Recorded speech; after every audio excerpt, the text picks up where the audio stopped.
باور کن چیزی که تو فکر میکنی نیست. باور کن سارا، باور کن. به حرفم گوش بده. صبر کن یه لحظه، صبر کن بذار حرفمو بزنم. من 2 سال تو زندان موندم، همش داشتم بهت فکر میکردم. لعنتی باور کن. نکن این کارو بابا. این همه صبر کردی، یکم دیگه بمون، یکم دیگه بمون. به خدا درستش میکنم. آره بهت قول داده بودم، آره بهت قول داده بودم. چی؟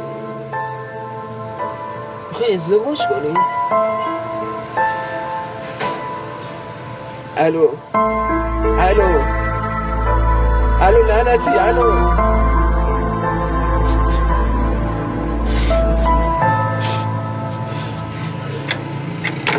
بمیرم من واسه عشق دوتامونو، واسه تنهایی بی انتها.